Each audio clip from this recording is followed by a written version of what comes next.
Hello and welcome back to Starcraft 1, and in this episode we'll be continuing on with the Zerg campaign with Aggression, Mission 2. I am well pleased, young servant. I shall remain pleased. Thus its life and yours shall be made as one. As it prospers, so shall you. This is so goddamn metal. Slow, but, you know, decently metal. That is my covenant with all Cerebrits. Now you have grown strong enough to bear the rigors of warp travel with the Swarm. Thus we shall make our exit from this blasted world and secure the Chrysalis within the Hive cluster upon the planet Char. Remnants of the Protoss fleet still linger within this Remnants of the Protoss fleet still linger within this planet's orbit. every turn. My moon shall aid you, Cerebrit, should you require assistance. I like Yes, Dagoth. I Dagoth is recognize nice. you. I recognize you by the weird lumpy craters like the surface of the moon. Alright, so here we get access to something that's relatively unique for the Zerg. Well, multiple hero units. Cerebrit, they will serve you unquestionably. Multiple hero units. Yes. You see these differently colored Hydralisks? Yeah. These are hunter killers. Hunter killers are hero class Hydralisks.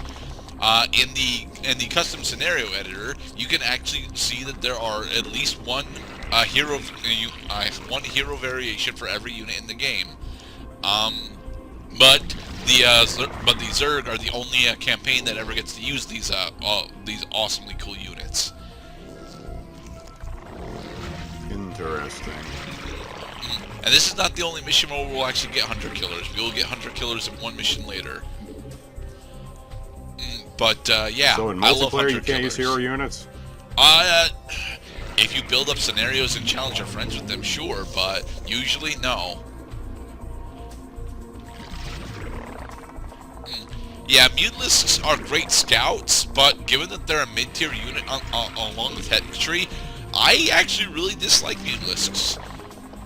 They are ridiculously fast and they're airborne, but they're so fragile that you need like 36 of them in order to take down pretty much anything. Mind you, with 36 Mutalisks you'll take down almost everything, but that's because the Zerg strategy is, I'm gonna swarm you now, and then they die. Yeah, it's a 9-1 with flying, trample, haste, and at the end of the turn you sacrifice it. No, that's... What elemental is that? It's one of the elementals. A lot of the elementals have that. Also the blazing fire cat, which I wish was still modern legal. Do we really need a blazing fire cat in modern, dude? Yes. But for why? Because it's cool. It to is have cool, a but goddamn hellcat jumping at you and then fizzling out as soon as you're dead. that's what the evoke triggers are for, isn't it?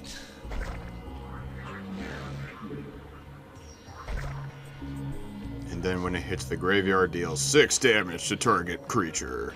It can't That's be Scuttling Doom regenerated.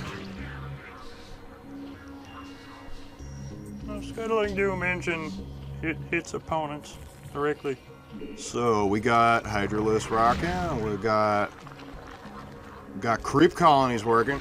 I also Yep. noticed all right, so you can't build on any non-creep surfaces, but you can only expand the creep by building. Yeah, you can only expand the creep by building specifically creep colonies. Creep colonies will spread out creep in a circular fashion, but relatively slowly throughout the map. This is very important for base defense because again, while your units are on creep, they get slight bonuses, usually movement and attack speed. So you want to leave no stone unturned. You do, but that's also a huge waste of minerals, honestly. Zerg units, specifically Hydralisks, have this weird quirk where just because they aren't on creep doesn't mean that they're useless. And as a point of fact, a majority of the combat that I'll be doing throughout the game will be off of creep, because I don't actually Of course. want to spend all the resources to, push creep all the way through the map. Sometimes it's worth it, and if you do it fast enough, your Hydralisks, you know, just win, and it can be really hilarious to actually have an entire map covered with creep. But it's not something that I am confident enough to actually, you know, push out, especially given how terrible I am at StarCraft 1 in general. Now, on the subject of flanking, like, it's easier to flank if you have airborne enemies. Because I was thinking the best creep path would probably be a straight line from your base to the enemy's base, and it's easy to see in the fucking campaign mode because I'm sure that red dot is your destination right there. That red dot is our destination, but it's not the enemy base. We could actually go through this mission without fighting the Protoss at all, in theory, but that would be a huge gamble and not something that I'm, you know, really willing to do. Instead, we're gonna go and take down the outpost that's in front of us, as well as one other outpost on the map, and then we will, and then from there we will attempt to finish by bringing the Chrysalis to the beacon. I love Yes. Now bring their juices back to the Hive Lord. Sadly, no. No, don't do that. No, we cannot actually harvest the raw liquid essence of Protoss for some reason. It actually has to do. There is in-game lore. Well, I'm not entirely sure if it's in-game lore that explains that at least it's not. No, it is here. Later on in the Zerg campaign, we will have a particular plot twist happen that is important to the Zerg and nobody else. Until the very end of StarCraft 2. Don't you want to play the unique narratives? See, you got Betrayal in one vein, you got Plot Twist and Tyler Durden in the Zerg vein, and Protoss vein, we get to watch a bunch of pretty colors while eating Fruity Pebbles. There are no Fruity Pebbles in the Protoss campaign, dude. I'm sorry to say. They were all the rage in 1990, whenever.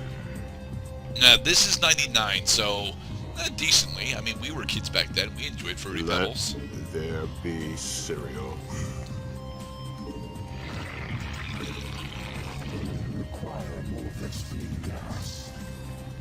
Dang it. Yeah. Now, from my creep understanding, when your structures get destroyed, the creep goes with the destroyed structures.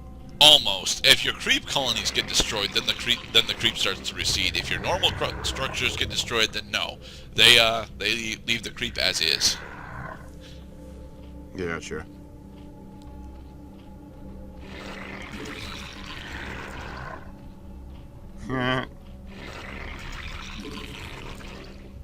Weird mutation sound effects.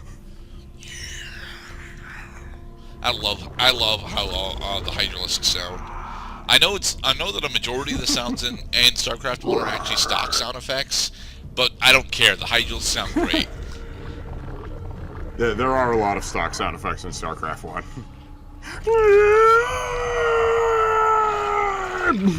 Yes, the scream from the Academy is a stock sound effect. Alright, our Hydras are almost fully upgraded. We just need to get them 1-1. Yes. For those of you who are just joining us, StarCraft and its successor, StarCraft 2, are games that largely focus on development. Yeah. And development, although a somewhat complex process, takes some time and is very repetitive. Yeah, which is why a majority of the rest of the playthrough has got a huge number of awkward jump cuts, because I don't need to show off what my base plan is all the time, just some of the time. Well, it's important that we understand that although the Terrans do have to mine minerals like we were, and they have to build structures that can produce shit like we are, that, well, the pathway is just a little different. And then, you know, when you're ready to take the final exam, you can recognize each of the structures and the buildings that they correspond to, respectively, the units they produce, and how much they cost. Yeah. Meanwhile, you guys are getting wrecked. Yeah. I was supposed to send in my hunter killers with them, and I did not do that. And plus, we're not actually at 1-1. We simply have a single point of defense of research done as opposed to the actual attack that we were supposed to be doing. They're killing my drones. Get back! Damn it! Mind you, I have more than enough drones on resource on minerals, so I don't really need to replace those. Pick up. Fetch your fallen comrades. Suck the marrow from their bones.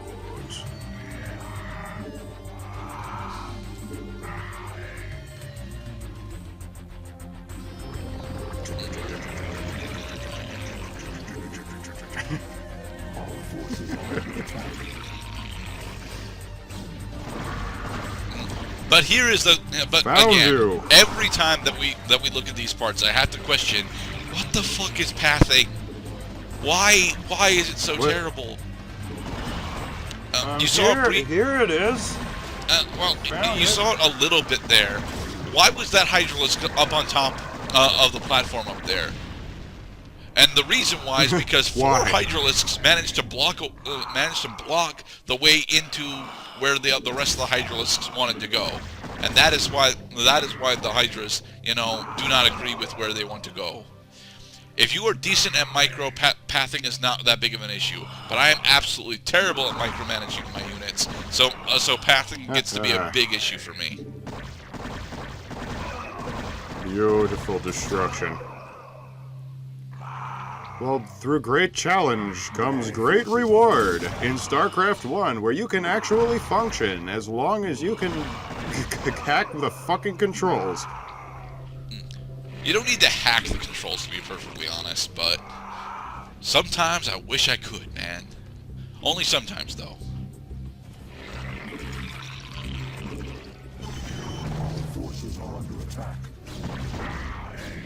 Oh, there he's done.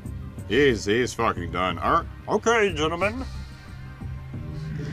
And Yes, Paskard had fuck pathing.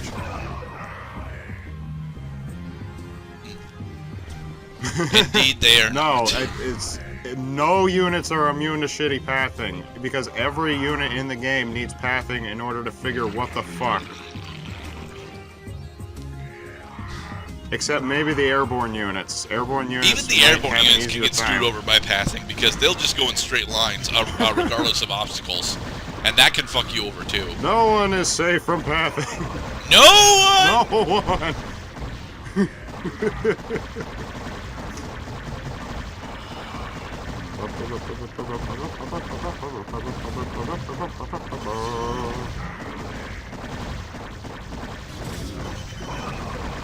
Yes, we have destroyed the Sonic 3D Blast Panic Puppet robots. Now that we have released the animals that they were containing, we will proceed to eat them. Alright, so I think we're about ready to finish this mission. Yep, need to get into a lair in order to do the other upgrades. All we really have left to do is to secure this ramp, and then once this ramp is secured, send the Chrysalis down. Sweet.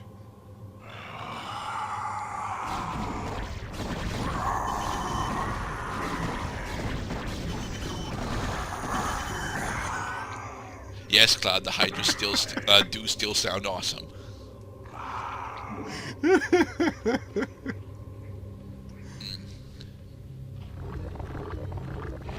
some blue that will not do.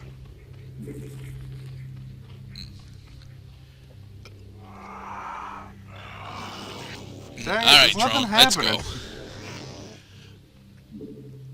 Saving.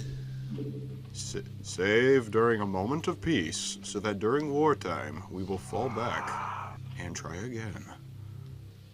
Yep, I know there was some stuff over there. Yeah, we're ignoring that though. Yep, because our job is to send Mr. Delivery Boy. It's his very first job at the age of 9, and he is gonna make $20 today. $100 actually. Ooh, all right. That's teaching him early. If you do, if you get, as long as you don't fuck up and you do your shit, then you get paid for it. Yep. Our forces are under attack.